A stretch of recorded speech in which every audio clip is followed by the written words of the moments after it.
as the business owner, are people relying on your expertise or your availability? Let's talk about the difference, because once you can tell the difference, you will start to see where your business truly needs you and where it may have simply become too dependent on you. And this is especially easy to miss once you have people supporting the business, because you can start treating expertise and availability as if they're the same thing, but they are not. Welcome to the Mind Your Time podcast. I'm Shannon Baker, your coffee-loving host and business system strategist. If you're a consultant or service provider who is tired of your business depending on you for every decision, every answer, and every next step, you're in the right place.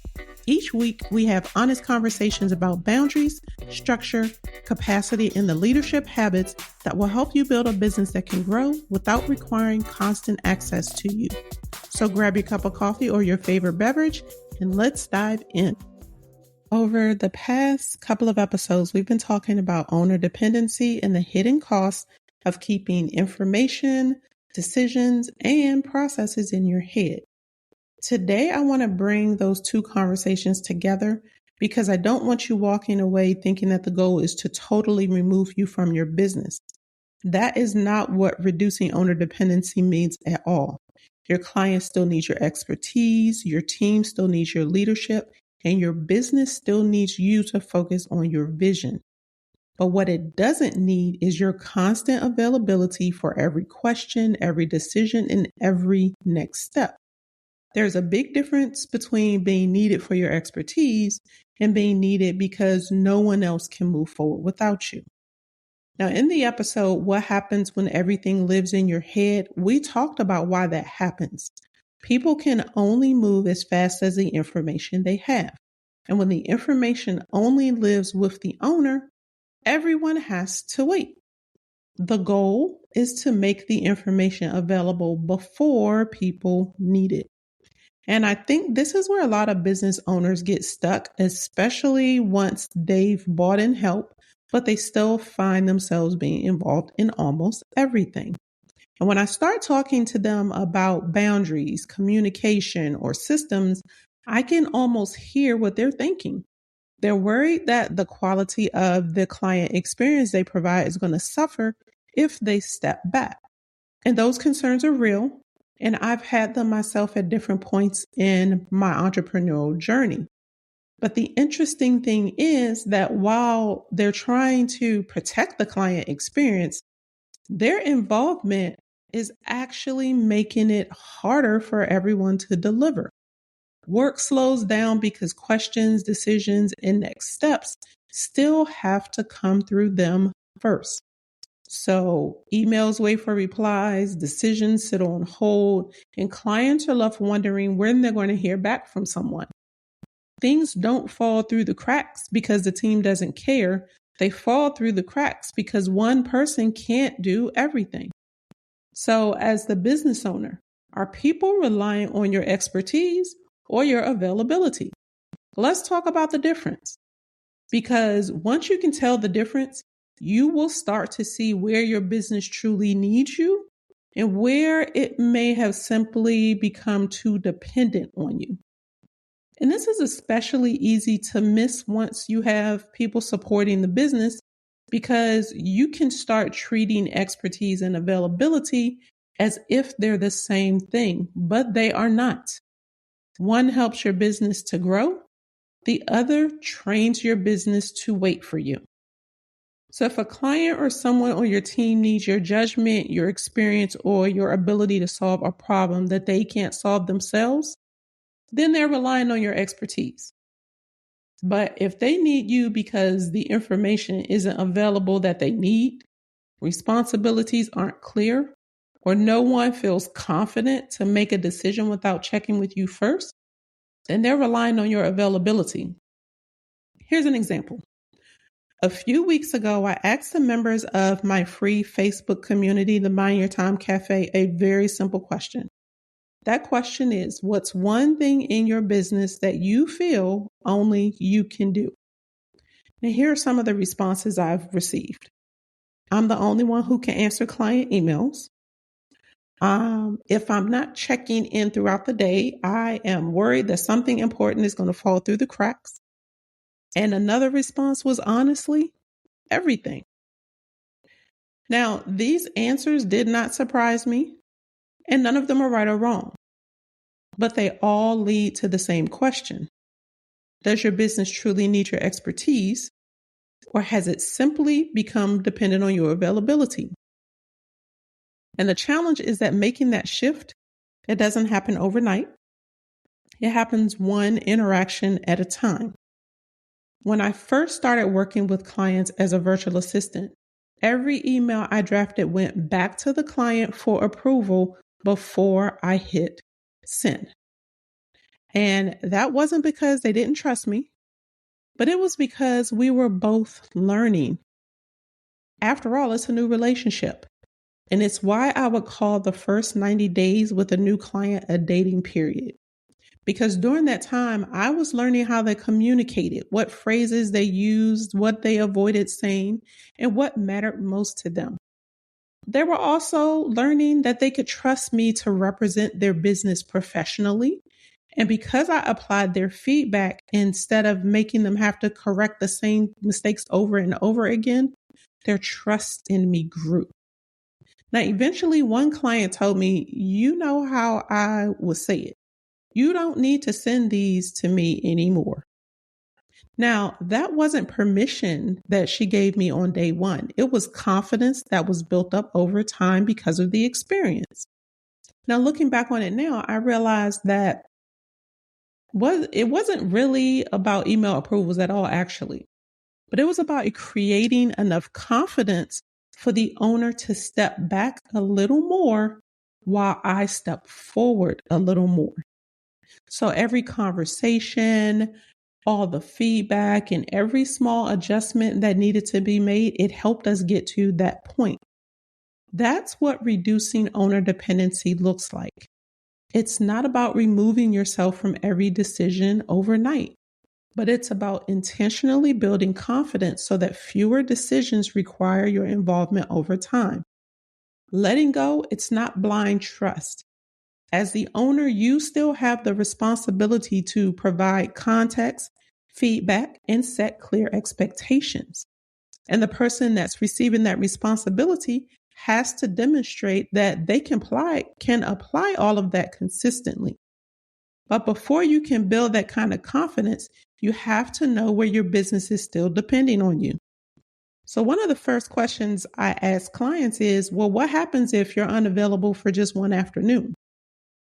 And interestingly enough, I remember asking this question during a legacy and motion session. And one client, she simply just started laughing. Her response was, oh, I'd have to turn my phone off. In just 1 hour, I probably had 5 missed phone calls, 3 or 4 text messages from my assistant, and at least 2 clients waiting for answers. Then she paused and said, actually, I don't think I'd even make it an hour. And both of us laughed, but her answer told me everything I needed to know. That's when I knew the problem wasn't her team and it wasn't her clients. It was that her business was too dependent on her. And that's exactly what I'm listening for when I ask that question. I'm not trying to find out whether the business can survive without the owner. I'm trying to understand whether the business depends on their expertise or if it is simply too dependent on their presence. Now, if someone needs your judgment, that's your expertise. But if someone needs your presence, there's usually a business process, a communication pathway, or an expectation that needs to be improved. The interesting thing is that none of those examples usually point to one big problem. They point to dozens of small dependencies that have developed over time. See, every time you as the owner answer the question instead of making the information available, that dependency gets stronger. Every time you make a decision that someone else could have made if they had the right guidance, the dependency grows. And every time you become the default or make yourself the default person for every issue, you're teaching your business to wait for you. That's why I don't believe reducing owner dependency starts with delegation. Delegation definitely comes later, but this starts by asking a much simpler question. What does my business depend on me for today? Once you start paying attention to the answer, you will start to see which dependencies are necessary and which ones you need to take a closer look at to make some adjustments. And I've found that even business owners who have already bought in support are really surprised by how much of their business still depends on them. There are absolutely things that should depend on you, like your vision, your values, and building relationships that require your expertise. But answering every operational question, approving every small decision, or being the only person who knows how something works, it doesn't make your business stronger. It makes your business slower. Now, over the past few weeks, we've talked about the patterns that teach people how to access you. We've also talked about what happens when all of the information lives in your head. So today, I hope you can see how those two ideas come together. Building a business that doesn't depend on your availability doesn't mean your expertise is less valuable. It actually becomes more valuable because you're able to spend more time where your expertise creates the greatest impact. See, this is really about creating clarity for the people around you. It's about making sure your team knows what they own. It really is about communicating expectations before someone has to ask. You see, the goal is to make information available before people need it. All of this put together, these are leadership decisions. And over time, they create a business that can continue moving even when you're focused somewhere else or you're physically somewhere else. But here's the challenge. You can't read the label from inside the jar. When you're in the middle of your business every day, you can see the questions coming in, the decisions that are waiting for you, and all the things that you keep getting pulled back into. What isn't always as easy to see is what's creating those dependencies, how they're connected to each other, or which ones you need to give your attention to first. That's exactly the kind of thing that we look at during a legacy emotion session. We're not trying to remove you from the business. We're looking to identify where your business has become too dependent on you, what's creating that dependency, and what changes you can make so that you get the biggest difference and can feel the biggest difference in the way your business operates. Sometimes that could be strengthening your communication system. You may have to redefine responsibilities. Sometimes it's even about documenting a process because you are the bottleneck. Whatever we uncover, the goal is always the same: to build a business that supports your life instead of constantly depending on your availability. So here's what I would love for you to think about this week. As you go through each day, pay attention to the moments when someone needs you. Every time someone asks you a question, asks for approval, or waits for you to make the decision, pause for a moment and ask yourself, did they really need your expertise? Or did they need you because the business depends on you? The more often people generally need your expertise, the more you're able to focus on the work that really requires you. And the more often that they need your availability just to keep things moving, that identifies the more opportunities that you have to strengthen how your business operates. Now, if you pause and think about these things as they happen, your answer will give you a clue about where some of the pressure in your business is coming from.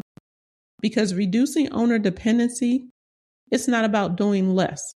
It's about building a business that depends on your expertise instead of your constant availability. That way, other people can step forward while you step back and focus on the work that actually requires you. That is how a business becomes stronger. That is how your team can become more confident. And that, my friend, is how owners finally create a business that needs their expertise and not their availability. Thanks for spending part of your day with me. If today's conversation resonated, your next step is to identify the patterns creating pressure in your business. Grab the free capacity pattern finder in the show notes, and in less than 2 minutes, you'll discover the patterns that may be keeping your business more dependent on you than it needs to be. And if you'd like to continue the conversation, I'd love to have you join us inside the free Mind Your Time Cafe community on Facebook, where women business owners are having honest conversations about building businesses that support their lives. Always remember, your time is accessible, but it doesn't have to be open access. So until next time, keep calm and streamline.